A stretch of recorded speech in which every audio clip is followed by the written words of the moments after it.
Hello, today I'm going to talk you through the controlled assessment part of EDUQAS GCSE drama, otherwise known as your evaluation.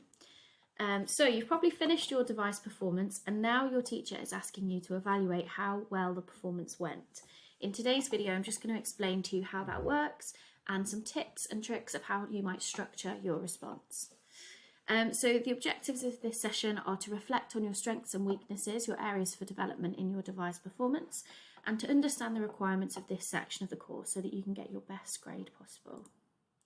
So just to reflect on the course overall, you're probably working on component 1 at the moment.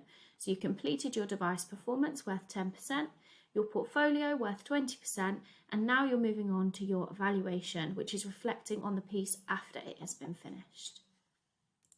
This is what the GCSE exam specification says about the evaluation. Learners evaluate the final performance or design under supervised conditions. Learners will indicate their chosen stimulus and chosen practitioner or genre. There will be 3 main sections to the evaluation in which learners, and then we have some helpful bullet points to structure our response. We are just going to focus on the performance element of today's evaluation. So sometimes you can specialise as a designer for GCSE drama. However, most candidates tend to focus on performing, so we're going to focus on that today. It asks you to analyse and evaluate either the interpretation of character role or the realisation of design. The second part of this bullet point is about designers, so we don't need to worry about that. We're just focusing on the first part. Analyse and evaluate. It's really important to recognise that these are our command verbs, and this is what the examiner is asking us to do: to analyse, to reflect in detail on the performance skills that we did, and also to evaluate, to say about whether they were strong or an area for development, to reflect on giving that a value judgment.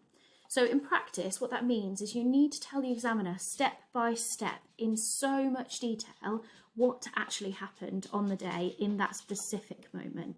It's really important to structure your answers around perhaps one key line or one key moment rather than a whole scene.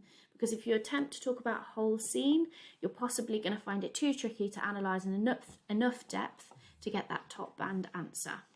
The second bullet point asks us to analyse and evaluate, those words again, how either our own performance skills or design skills contributed to the effectiveness of the final performance. So the examiner is not just asking you to reflect on your personal character and your decisions as an individual, it's also asking you to reflect on the piece as a whole and how your contribution affected that.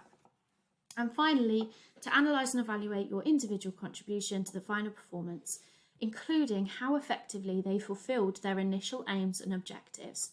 So here you're going to have to think back to your portfolio. What were your artistic intentions? What did you want the audience to think, feel or understand about your performance or your piece? You will have 1 hour 30 minutes to complete the evaluation, and you are allowed, this is a really good thing about the evaluation, you're allowed 2 sides of bullet point notes in the exam. So rather than it being a formal exam in the hall where you're not allowed any notes to support you, usually this exam will take place in a classroom. It will still be exam conditions, so you're not allowed to talk, to disrupt the exam, or to have any devices on you. However, you are allowed 2 pages of A4 notes that your teacher will check before you go into the controlled assessment, which I think is a real bonus. On these 2 pages, you're allowed to put an incredible amount of information there to prompt your thinking, to help you prepare for what you're going to do in the exam. So rather than in a final written exam at the end of the year where you have to recall all of the information, you can put down on there doodles, prompts, bullet point notes to help you. It is important to say though that you're not allowed to write full sentences, so they can't be like your whole essay plan written there ready to go. It must be in note form and your teacher will check that for you. So here's a suggestion of how I would structure the evaluation. So we call this the sandwich method because you've got 4 paragraphs sandwiched with a brief introduction and conclusion. So here in my top box for my planning, I'm going to write notes for my introduction. In my introduction, it's really important to tell the examiner what the name of the play was, what the name of my character was, and what chosen style that I devised in. So was it commedia dell'arte? Was it naturalism, physical theatre? Make sure that the examiner, anybody could pick up that piece of paper and immediately know what you performed for your exam. The next thing to do then is to think about how you're going to structure your paragraphs. I tend to break it down into 4 key paragraphs for students because that is generally how much they can write in an hour and a half in really good detail. If you're going to go for more than 4 paragraphs, fantastic, but you must remember that analysis and evaluation is key. So you must be going into really good detail rather than having lots of short paragraphs. We'd much rather have 4 big chunky ones. So the first paragraph then, which I ask students to reflect on, is a moment where their character was really clear to the audience. So it could be that your character's objective was really clear, what they wanted to achieve in the scene. It could be that your character's personality was really clear and you showed this through your physical or vocal acting skills. It's really important to think of a moment where your character was on point, was really strong. In the next paragraph, I'd ask you to reflect on a moment where you feel that your acting was particularly successful. This could be that it contributed to the overall piece. It could be that it fit in with the chosen style. For example, you're doing commedia dell'arte and you played a character which was larger than life. You based it on a stock character, for example. If you were doing naturalism, you might talk about a moment where your acting was particularly emotionally truthful and really evoked a good reaction from your audience or a strong reaction. But a moment where you feel that your acting was particularly strong. And hopefully this should be one of your favourite moments in the piece that you're able to talk about in good detail. The next moment, I would say, is a moment where you contributed to the play's overall artistic intentions, overall aims. And it's important, forgot to mention, it's important to outline your artistic intentions in your introduction. I know that you will have worked on this very hard with your teacher for your portfolio and assessed what your artistic intentions are for your play. What do you hope to achieve? But it's really important to bring it back through your essay so that the examiner is really clear that you know what you intended to achieve and how you did that. So the contribution box is really asking for you to think of a time where you used your chosen style's associated techniques or performance conventions to achieve your intentions. What does that mean in practice? Well, I'll give you an example. You could talk about, if you were doing commedia dell'arte, you could talk about a moment where you used lazzi or a moment where you used slapstick in order to indicate your character's current situation or what they were going through, their status, for example. This would not only contribute to an effective entertaining scene, which might have been your overall artistic intention to entertain the audience, but also it could clearly show character relationships in a very strong way, for example. The final moment, which I would ask you to reflect on, is a moment for development. We all know that performances don't go perfectly, and sometimes we have moments where we feel we could have done better, and this is your opportunity to share that with the examiner. Rather than focusing on things that perhaps went wrong on the day, like you forgot a prop or you forgot your lines and you had to improvise, it's important to think about a moment where your acting perhaps wasn't as strong as it could have been.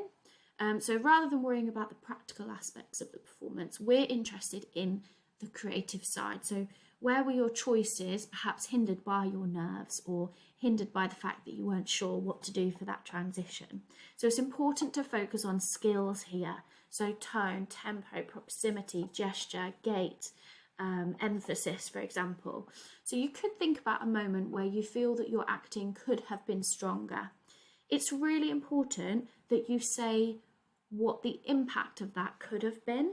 So for example, when I first entered the stage, I didn't over exaggerate my gait or my facial expressions. Instead, I remained quite neutral.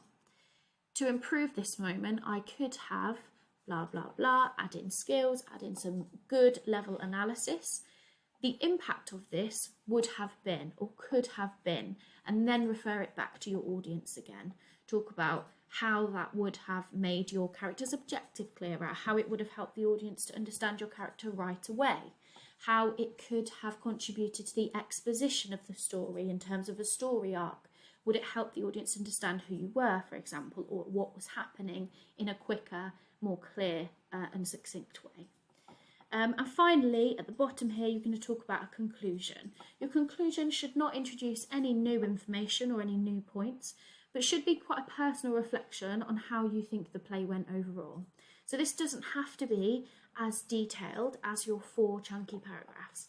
Instead, this should be quite a personal reflection on what you've learnt from the process, what you learnt from the performance.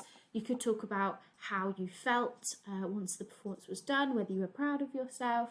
But it's a nice way to conclude what you have discussed and to summarise overall, did the play go well? Was your performance successful or partially successful perhaps? And did you meet your artistic intentions? Did you fully meet them? Did you partially meet them? And really tell the examiner how you think the play went overall. So I do hope that that was helpful in understanding how to approach your control assessment. If you have any questions, always contact your teacher. The good thing about this part of the course is you can practice. So you can practice this at home, your teacher can check it, you can go through and make it more detailed. But remember, when we're looking at the mark scheme and we're looking at how, the specification, how we should answer this question, it's really important to analyse and evaluate. We have to go into detail with our explanation. Think of it as a match of the day replay. We want to see that moment in as much detail as possible. And evaluate, make those value judgments. Tell the examiner whether you think this was fully successful, partially successful, or completely unsuccessful. But make sure you explain why. Anybody should be able to pick this piece up and read it in a clear way and understand what you thought about your performance. This shouldn't just be accessible to an examiner. Whilst you should have lots of drama language in there, it's really important that it reads well and clearly and communicates what you felt about your performance. I hope that was helpful.